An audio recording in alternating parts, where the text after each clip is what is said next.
Moi, je pense qu'il y a deux choses auxquelles j'ai pensé quand j'ai reçu ce prix. La première chose qui m'est apparue, c'est que dans mon film, qui donc traite de l'armement nucléaire et des conséquences sur les populations souvent aborigènes, parce qu'en fait tous les tests qui ont eu lieu, les tests nucléaires, les essais nucléaires l'ont été sur des populations aborigènes, que ce soit en Australie avec les tests britanniques, ou que ce soit les îles Marshall avec les tests américains, ou que ce soit les Polynésiens français. Donc déjà, il s'agit de...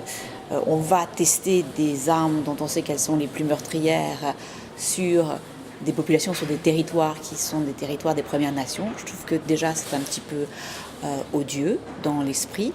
Un minimum des droits de l'homme, c'est de ne pas considérer que les populations sont des populations cobayes, si on veut essayer des armes, surtout des armes nucléaires. Stimulated by the scope of the devastation, the United States launches its pursuit of the absolute weapon. It selects the Pacific Ocean for its laboratory, but this laboratory is inhabited. Imagine if it was their country and I went and dropped a bomb that is 1.6 equivalent of Hiroshima shot every day for 12 years. How would they feel about that? I mean, would they just sit or would they fight?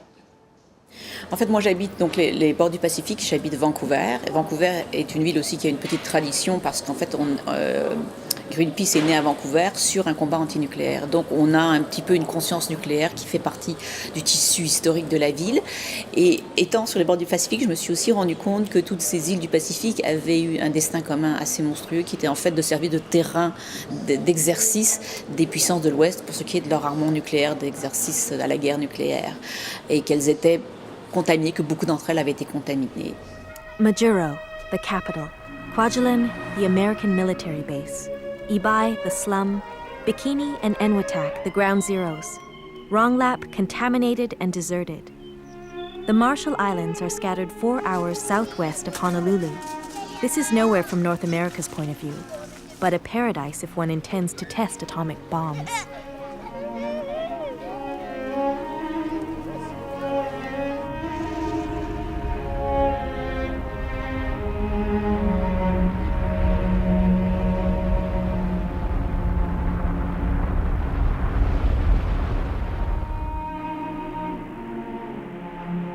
All right, now, James, tell them that the United States government now wants to turn this great destructive force into something good for mankind.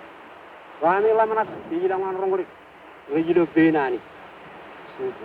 good and everything in God's hands. Everything being in God's hands, it must be good.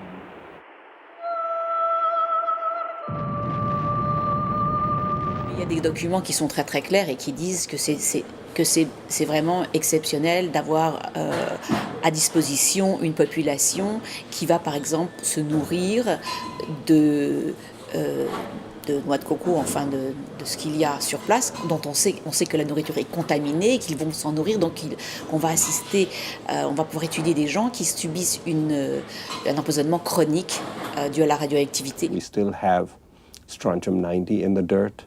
We have cesium-137, we have plutonium, and in the air we have carbon-14. They started to give birth to monster-like babies and so many miscarriages and grape-like fetuses. And I'm sure that the Castle Bravo shot would not have been fired because Bikini Atoll or the islands of Rongrip Rongrap are clearly in the fallout area.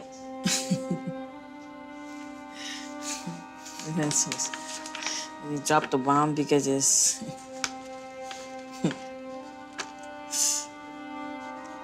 amazing. la situation nucléaire, elle est contemporaine. Et donc, il fallait trouver un moyen de faire un ancrage avec le contemporain. Et l'idée, pour moi, j'ai eu envie de faire un passage de génération. Qu'est-ce que c'est d'être un enfant, finalement? Pourquoi enfant d'Armageddon? Qu'est-ce que c'est qu'un enfant qui est né dans une communauté qui a subi la bombe? Comment est-ce qu'on reçoit cet héritage?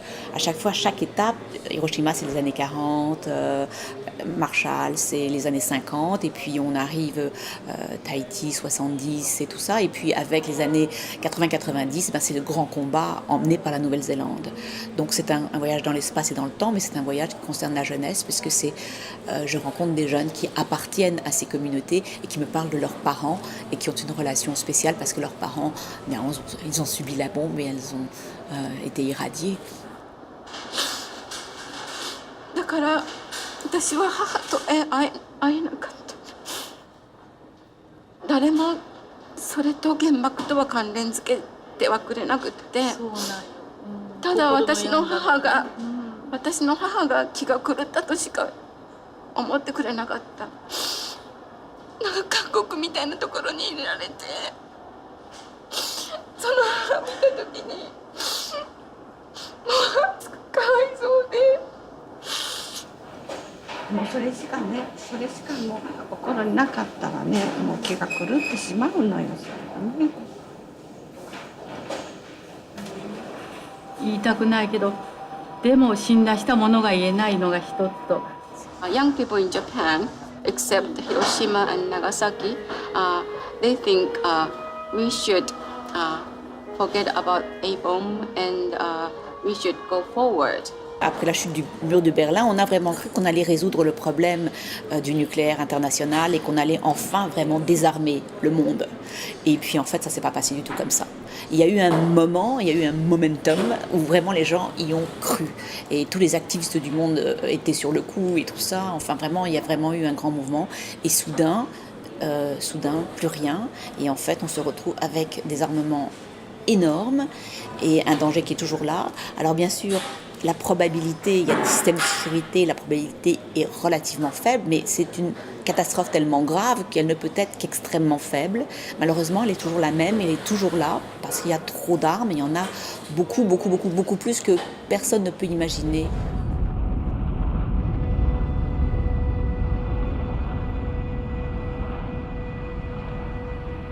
Nuclear weapons have become the currency of power.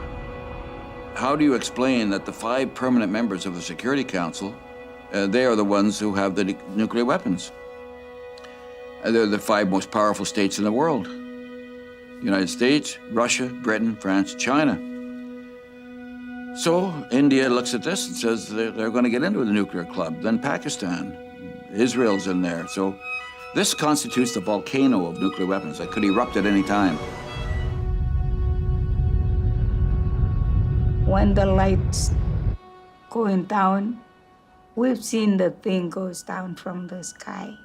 A round, big round, like a sun, color like a sun.